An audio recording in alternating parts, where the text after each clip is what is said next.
A Bíblia, uma escritura sagrada para bilhões, cheia de milagres e mistérios. Novas descobertas na tecnologia sugerem que os milagres incríveis são baseados em fatos reais. A ciência pode revelar a verdade por trás dos maiores mistérios da Bíblia. Mistérios da Bíblia. Evangelhos perdidos. Inverno de 1886. Arqueólogos franceses procuram artefatos na área cristã de um cemitério no Alto Egito. De repente, eles fazem uma descoberta que abala a essência da história cristã. O que eles descobrem é o túmulo esquecido de um monge enterrado no século VIII.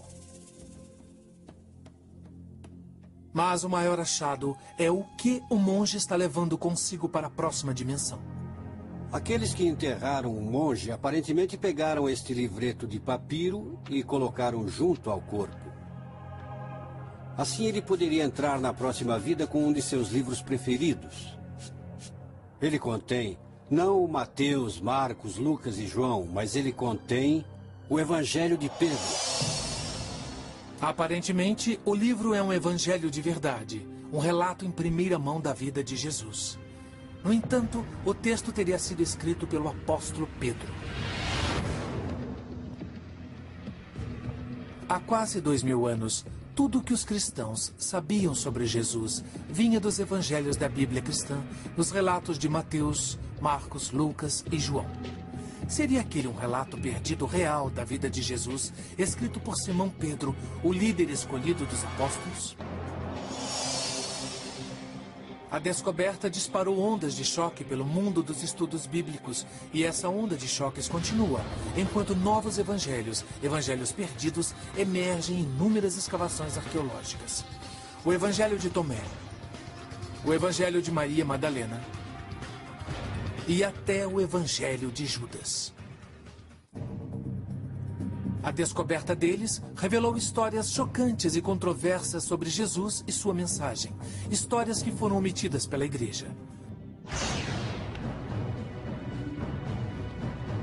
Serão eles relatos confiáveis da vida e morte de Jesus? E se são, por que foram banidos? Com a aplicação de tecnologia de ponta, como microscópios eletrônicos, datação com carbono 14, paleografia e os avanços mais recentes na arqueologia, os especialistas vão examinar os evangelhos perdidos para determinar sua idade, sua fonte e se eles contêm verdades esquecidas da crença mais difundida no mundo.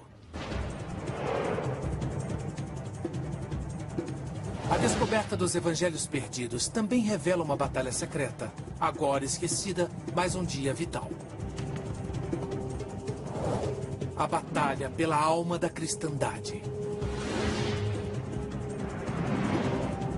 De um lado, um grupo devoto, clamando por um relacionamento direto e espiritual com Deus, com seu próprio conjunto de evangelhos. De outro lado, a crescente hierarquia do cristianismo ortodoxo, que aceita apenas 4 evangelhos. O resultado desta batalha iria determinar o futuro do cristianismo.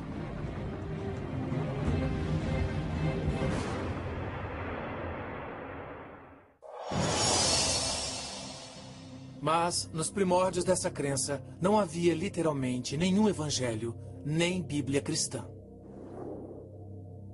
O cristianismo começa por volta do ano 30 d.C., com um grupo de judeus que seguem os ensinamentos de Jesus de Nazaré.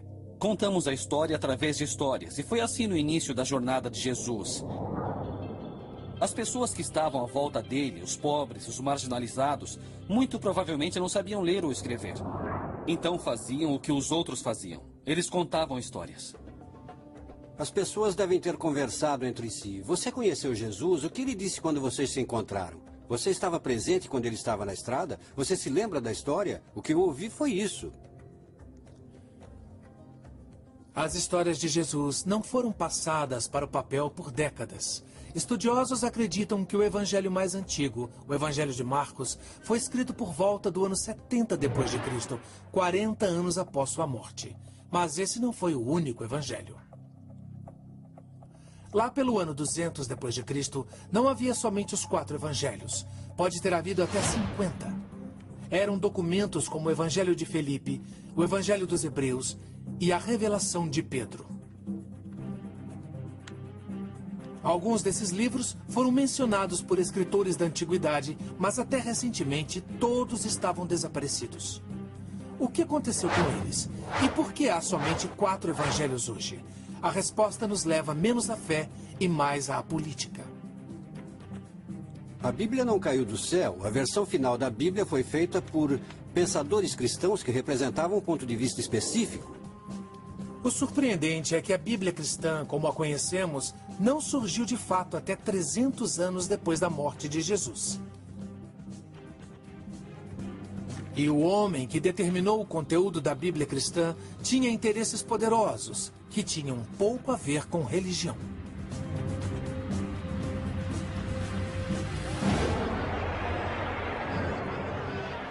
No ano 312 depois de Cristo, o imperador romano chamado Constantino, um pagão que acreditava em vários deuses, alegou ter tido uma visão da cruz antes de uma batalha. Depois de sua vitória, ele se converteu ao cristianismo e o declarou religião semi-oficial do Estado.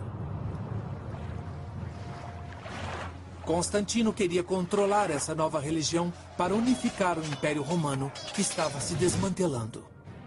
Naquela época, o cristianismo era uma religião mal organizada, uma coleção de igrejas com crenças diversas e escrituras diversas. O imperador pretendia mudar isso. O que ele notou, porém, foi que essas pessoas não eram bem organizadas. E se havia uma coisa que os romanos sabiam fazer, era organizar.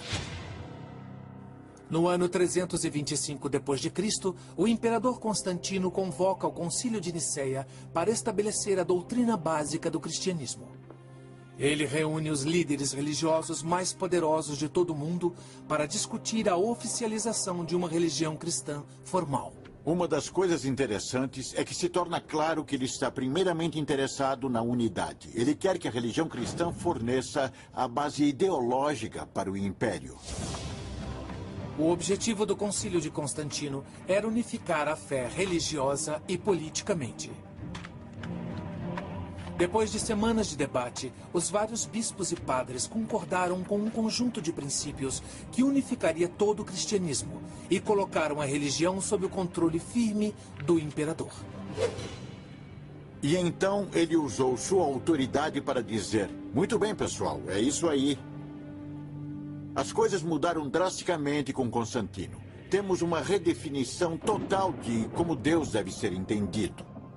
Deus agora é o protetor do Estado que procura usar a religião para seus próprios interesses de unificação, porque não se pode ter discordância e governar um Estado. Constantino também unificou os evangelhos cristãos e limitou os evangelhos que considerou apropriados para a religião do Estado. Apesar de o Concílio de Niceia não ter decidido oficialmente o conteúdo da Bíblia cristã, Constantino deixou claro quais evangelhos ele considerava aceitáveis. Ele encomendou a criação de 50 cópias de uma Bíblia cristã que continha apenas os evangelhos de Mateus, Marcos, Lucas e João. O que aconteceu com os outros evangelhos? No ano 382 d.C., outro concílio religioso literalmente proibiu que os cristãos os lessem. Sob o imperador cristão Teodósio, todos os outros evangelhos foram considerados heréticos. Foram banidos ou enterrados, seus donos presos e às vezes executados. Havia vários outros textos que verdadeiros cristãos devotos amavam. Eles devem ter sido lidos por muito tempo, até que os bispos chegaram para dizer: não deveis ler isto, mas deveis ler aquilo. O que estava escrito nesses evangelhos perdidos? O que os tornava tão ameaçadores que tiveram que ser banidos ou destruídos? Ninguém soube por quase 2000 anos. Mas em 1886, o Evangelho de Pedro emergiu das areias do deserto egípcio. Outras descobertas espantosas se seguiram no século XX. Os evangelhos de Tomé. Esses evangelhos perdidos revelam uma visão muito diferente de Jesus. Uma abordagem diferente da espiritualidade. E uma versão do cristianismo que um dia ameaçou a base da própria fé.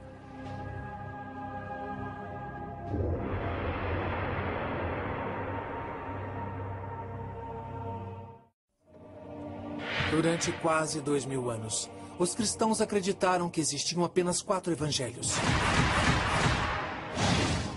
que contavam a história de Jesus de Nazaré.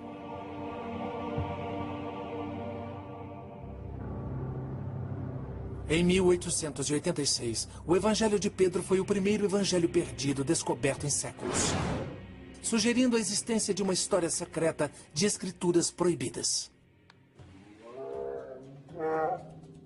Em 1945, uma descoberta assombrosa revelou uma vasta coleção de evangelhos perdidos e mudou para sempre a história do cristianismo. No Egito, perto de uma cidade chamada Nag Hammadi, um fazendeiro e seus companheiros encontraram um pote de barro lacrado que continha um tesouro de 1800 anos.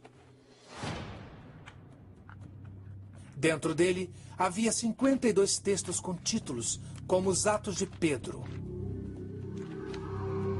o Apocalipse de Tiago e o Evangelho de Tomé. Eram literalmente evangelhos perdidos, mencionados por escritores da antiguidade, mas aparentemente enterrados depois da consolidação do poder do imperador romano Constantino no ano 325 d.C.